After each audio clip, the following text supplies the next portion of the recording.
Graça e paz, irmãos. Chegamos ao momento devocional. Hoje estamos trabalhando com o Salmo 26.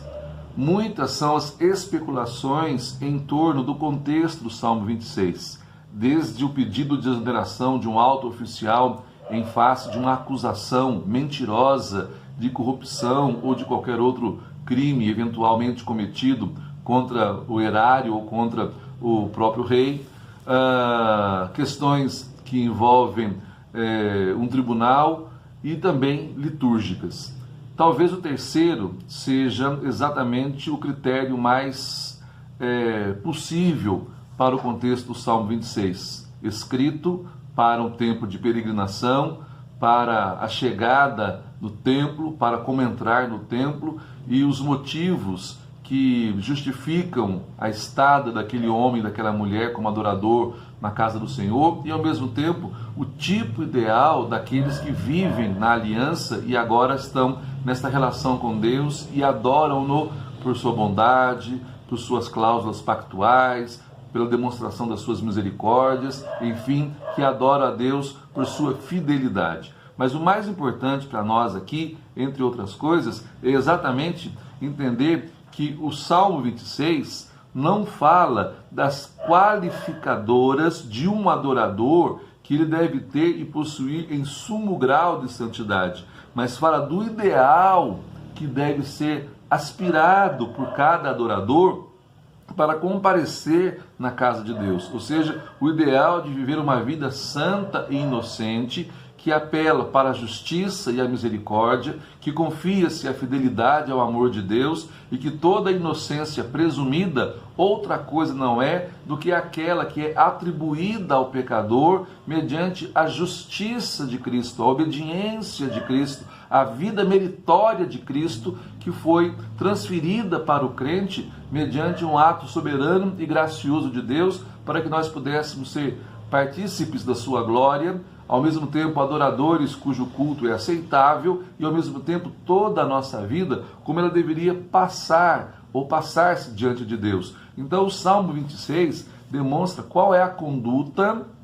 desejável, porque aceitável da parte de Deus para um crente. Evidentemente que nós ao longo da vida seremos culpados justificadamente de muitos dos nossos pecados e de muitos dos nossos erros cometidos quer contra Deus, quer contra o próximo. Para isso há a abundância da misericórdia da parte de Deus e somos declarados, por assim dizer, não culpáveis quando arrependidos confessamos esses nossos pecados e Cristo é suficientemente gracioso e amoroso para mais uma vez purificar-nos espiritualmente com seu Espírito, de modo que aí sim sejamos aceitáveis na presença de Deus e Deus se torna propício a nós. Ao mesmo tempo, outras vezes, nós somos caluniados, perseguidos, as pessoas detratam o nosso nome, ainda que nós não tenhamos absolutamente culpa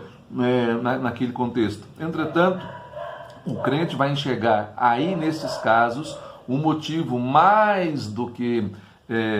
favorável para que ele exerça a humildade, a contrição, a pequenez e aprenda-se a refugiar-se em Deus, ao mesmo tempo que sabe que estas coisas todas concorrem espiritualmente para a sua conformação a Cristo Jesus, a sua conformação a Cristo. O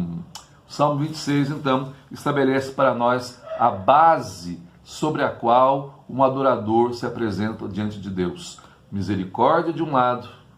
quando ele confessa os seus pecados, providência e amor de outro, quando ainda que sejamos inocentemente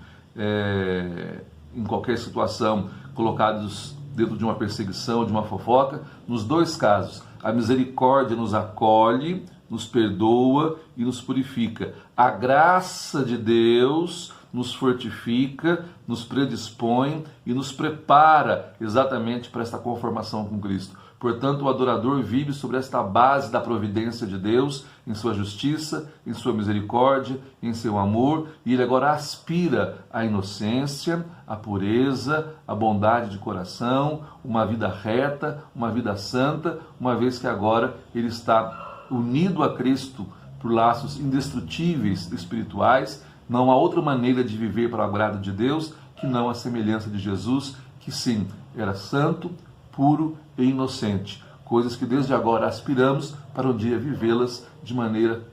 perfeitíssima na glória de Deus. Que o Salmo 26 nos ajude a maneira adequada de viver e adorar aquele que por nós deu seu Filho, e que ele muito, muito te abençoe.